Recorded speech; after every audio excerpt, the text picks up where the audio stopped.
Hello students.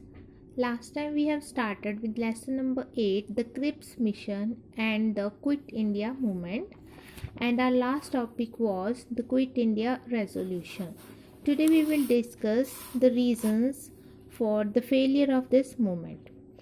This movement was short lived, but still this was very important, and its impact was really meaningful.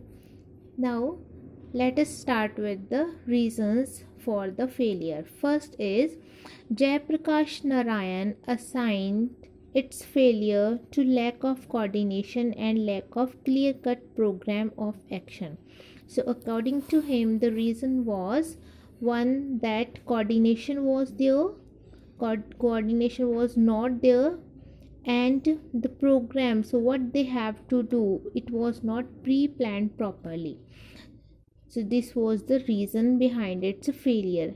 And in Balia, people had seized power, but they did not know what to do next. So where people seized power, but next what they have to do, this was not clear. It means proper guidelines were not given and the program was not properly set up before. And according to Jayaprakash Narayan, the people should have set up in these areas their own unit of revolutionary government and created their own police and militia. So wherever this program was launched and where people successful in their actions, they started to make their own particular units of a resolutionary government, and all the policies were their own. It means this movement was not for the entire India actually. So in reality it was not there, as because pre-planned everything was not there, program was not set up properly. So wherever people participate in this movement, they started to do whatever they think to do. So this was the reason behind its failure. So if this was pre-planned, definitely in entire parts of India all the people will do according to those rules and regulation and program, then definitely this movement could be successful. And some sections of society, including many known even politicians, they remained loyal to the government. So this was really a big problem for India, and this was the another important reason behind its failure, as people were still loyal towards the British government only. And third one, the government punished resistance ruthlessly. So British government was very merciless with those who were against the government or who were participate in this movement. So just to um, stop that opposition, British government, they took many harsh type of actions to stop this opposition. So this was the reason, as those who were afraid and they just gave up to participate in this movement anymore. So these were the reasons behind the failure. And now, whether this movement was short lived, whether this movement was failed, we were not successful to achieve our goal of this movement, still this movement was very important for the history of India. Then this movement was having its impact and its importance. So let us start with the impact, significance and consequences of the movement. First is the 1942 movement was an important landmark in India's struggle for freedom. It was by far and very serious uprising that saw disturbances practically all over India. So this was the time when in entire part of India disturbances were there. So what type of disturbance? Means Indians started to participate in the freedom movements and because it was against the Britishers, so disturbance was there in entire India. So at least people took part in a kind of movement that were against the Britishers and that were towards their freedom. Second impact, the movement was symbolic of a new confidence that the people had attained. So now people were very confident, they were ready to do something for their nation.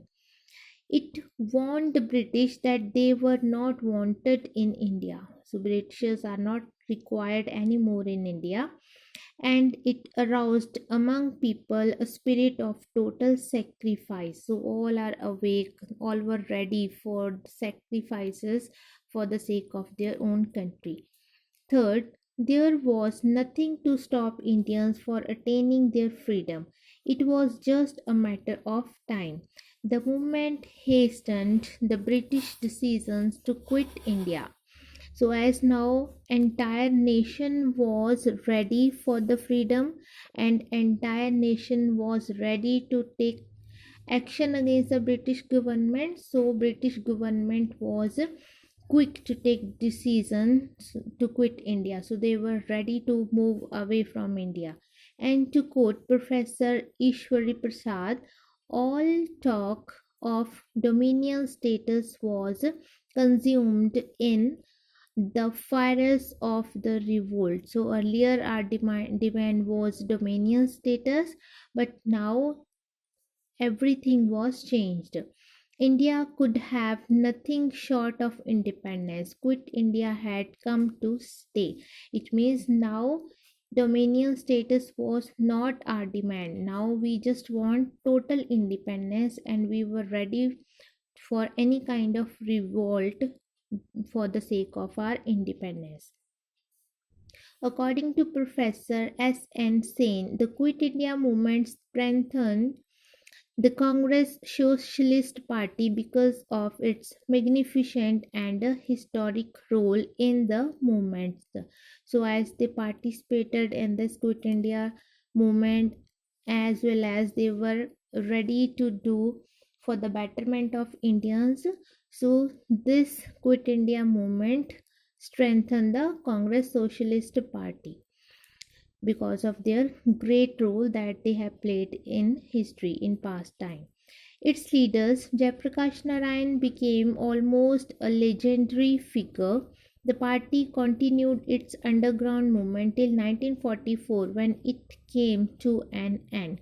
So, till the date when it was alive, means this political party was alive, this took regular part in this movement for the freedom of India. Fifth, in the history of British rule in India, no such revolt had occurred earlier. So, this was the great moment in Indian history.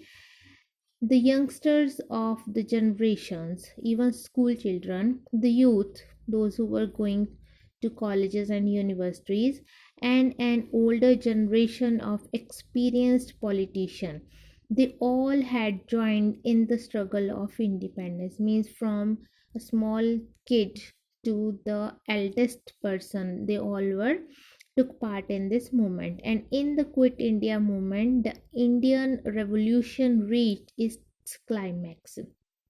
So this was the movement that was there for the freedom only, nothing else. So we can say this movement was very important and it is having its impact over the freedom fight, and this was really very important in the history of India. So with this our chapter is over here. If you people are having any doubt in any topic, you can message me. So till the time, just read this chapter and watch this video once or twice and try to get the topics, and afterward mark the question answers in your books. Thank you.